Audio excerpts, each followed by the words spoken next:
Alright guys, welcome back to the videos. Today we're going to be working on, not really the Ford, but we're going to be working on finishing up some Chevy truck stuff. I did do a little bit more work last night and removed a lot more stuff. I got those two plugs undone that I couldn't get undone, and I'm going to tell you a trick real quick that you need to know if you ever pull one of these engines. So you guys remember the plugs that I couldn't get undone, which were right here. If you can't get this undone, do not just keep yanking it, because I ripped the wire out. I'm going to have to repin it. What you have to do from factory, they glue these in there. I read it online. Where's it at? Yeah, here they are. Look at the glue. They glue these plugs factory so they don't get water in them and stuff. What you have to do, I read online, you have to use a heat gun and literally melt the plugs almost, and you'll hear it like popping, and then you can just pull it out and it worked perfectly fine. So yeah, don't be like me and rip wires out. Just use a heat gun and you'll get it. Also, I have a question for you guys. This transfer case is an electronic one, which I hate. I'm really bummed about that, but nothing I can do. I'm gonna have to wire it up. My question is, why is there electronic stuff going to the front transfer case or axle, whatever you want to call it? Does that engage the four-wheel drive and this axle is always spinning to the front, or does this engage four-wheel drive and then that also have something to do with it? Because I'm worried that I'm going to wire this up and like this has nothing to do with the four-wheel drive, like the four-wheel drive is always going to be on. I don't know. Just someone knowledgeable, please tell me, because I really need to know. And if anyone has any experience wiring these up in like a off-road truck, please let me know how you did just that. And then also, you guys remember the intake was all covered with like tree shit, tree sap, grease. And then if you follow me on Instagram, you would have saw I cleaned it up last night. I soaked this thing in purple power, and then I just pretty much power washed it with my hose by like using my thumb. And it's like brand new now. Even the stickers and everything are clean. I also need to look up a trick to get these over. Zach's over there beating one in his car.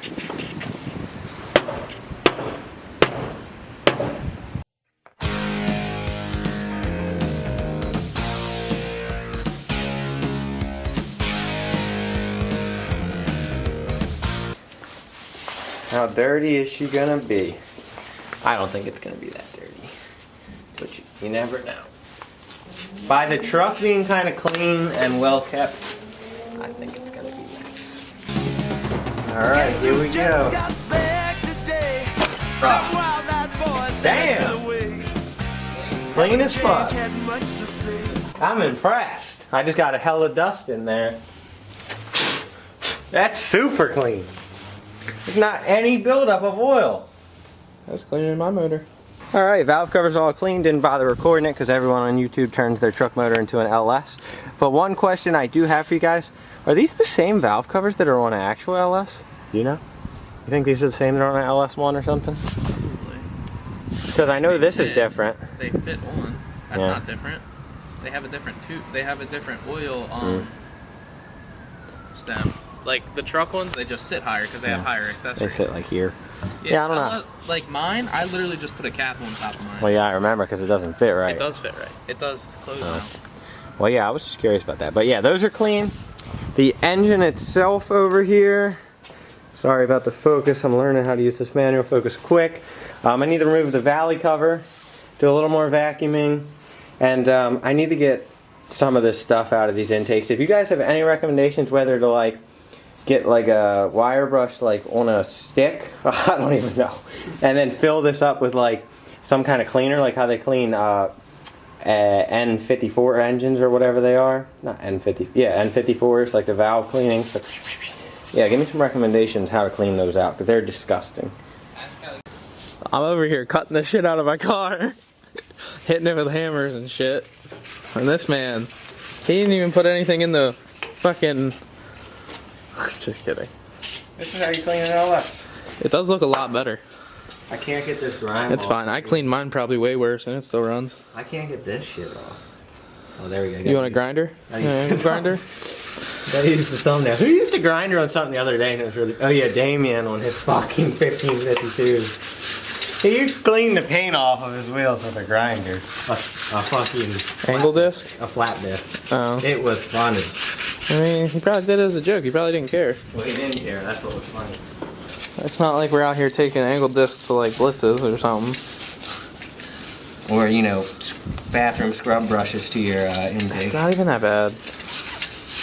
I would do that. I cleaned mine way worse than that. I mean, I would do it too. I'm obviously fucking doing it. I would never do this to my SR though. It's just I don't care because there was already so much shit in the valve. It's a $300 motor. Yeah. Like there was already like legit acorns in there. Acorns. So I'm hoping. I don't know if I want to take the heads off and get it out. You look like a Yu-Gi-Oh character. I don't know. Like that one guy who has fire. Fucking Your hair. Goku or whatever. I don't know. I probably just said that wrong, but whatever. Yeah, I don't know if those things are, the valves are just gonna crush them or what. There's hella shit in there. I need a stronger vacuum. It's not my fault. I need this grime off of here, damn it. Where's the purple? Give me the purple power, brother. The empty purple power. This is so good for your engine.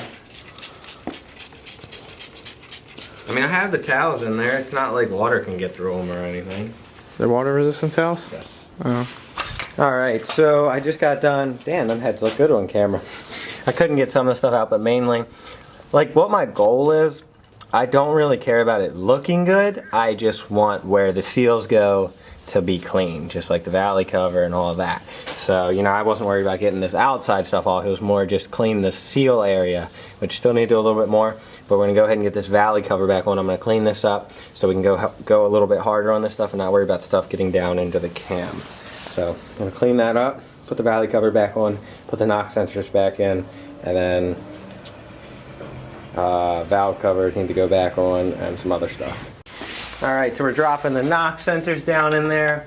I'm sure these things have a torque spec, but they were not very tight, so I'm just going to give them a nice light, tight. Home tonight, today. Yeah? So it's out of your yard for you, pal. Thank God. You picked the middle of winter to actually start driving.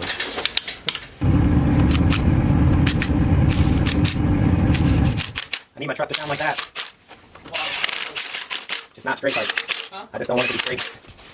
What? It's too loud, especially for an automatic. It isn't right, it'll sound like ass on automatic.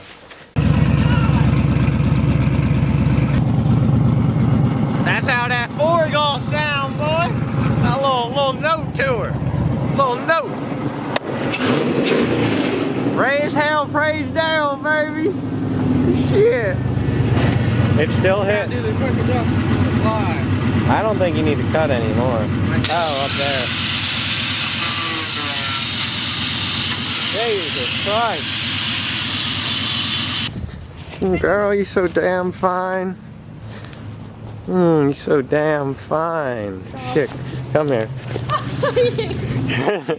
Alright, so I'm kind of excited now. Got all of it back together. I can't even speak. This whole time I was worried about the AC. I was like, do I want to try to keep AC or maybe put it on in the future? I'll just leave the pump on there. But I just realized it has a totally separate belt and tensioner. So I can just take it off for now, throw it in the back of the garage till one day I want to get a new belt, put it back on, and try to make AC work in my truck. So that's really cool because it's kind of in the way of making the custom motor mounts when the engine's sitting in the truck.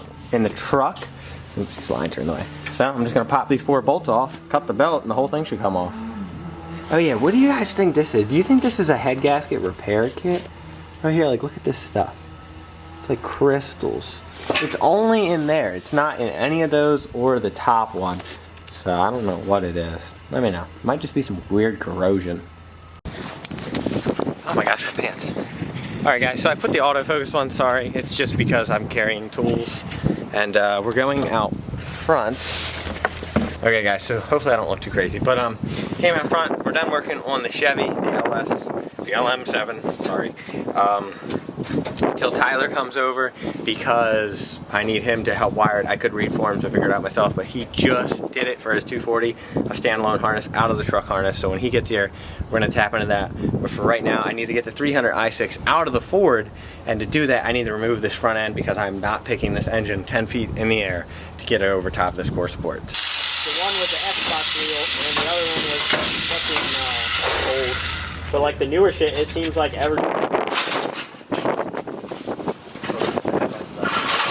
Alright, so we got the grill off, we got the headlights out, we're fighting this right here. There's these 2 bolts down here through the frame that are absolutely fucking torque to beyond torque, and I'm probably just gonna cut them because I can just replace them. But after that, this whole thing's gonna come off, and I gotta just take the 2 bolts off the motor mounts that I left in there from the other day, and we should be able to just pull the engine out. And anything that goes wrong, we're just gonna cut it. So, yeah. And then I'm selling this engine for 80 bucks to some kid. So, pizza money. Ah, this'll work.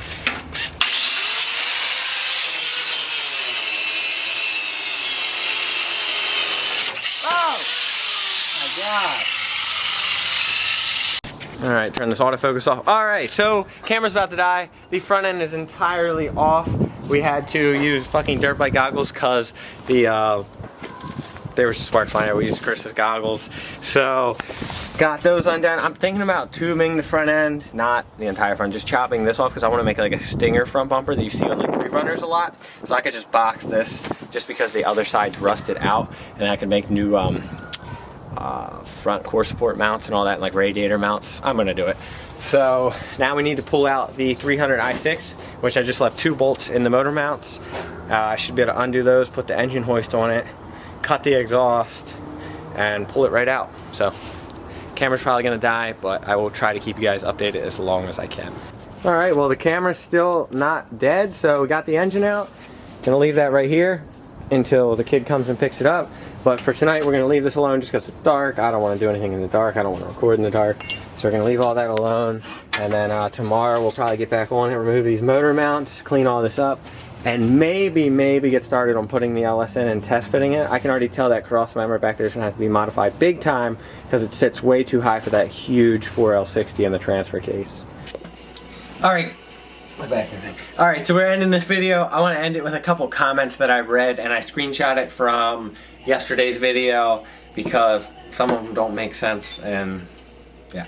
Alright, so 500 bucks could have gotten you a tuned up 302 and a T5 that would have dropped right in. Sad that you guys are ruining the value of a highly desirable F100. So, number one, 302 and T5 is something that I just don't want. So that's why I'm not getting it. I don't want it. And then also, highly desirable F100, they are everywhere. They're not very desirable, and mine is a farm truck. Irrelevant. Bro, do a body swap, it'll be easier. I see this a lot, actually. You guys comment this all the time. The reason I didn't do a body swap is because I'm more familiar with making mounts, more familiar with engine swaps than doing a body swap and a bed swap and fender swap. So I'd rather do something that I'm more familiar with and aware of than tapping into something completely different. So that's why I went ahead and did that. And then another one would be, it would be way easier to put the Ford body on top of the Chevy chassis. The same thing again, a body swap instead of making new mounts and a drive shaft. Once again, I've never done that before. I'd rather do something I'm more comfortable with. And here it is. Here's a good one. A 5.3 isn't an LS, so you're basically putting a shit Vortec motor in a nice truck. I agree, a 5.3 is not a LS motor. It is a LM7, and it is different. It's a different block, it's different heads, it's a different cam. You know, there's a bunch of different shit. Is it a junk motor? No, it's a very good motor.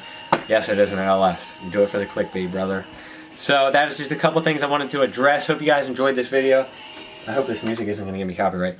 We're going to be back again tomorrow. I would like to get the LM7 into the Ford and start planning out mounts, and then once we make mounts, wire it up and start it, get a drive shaft made or make a drive shaft and drive the truck.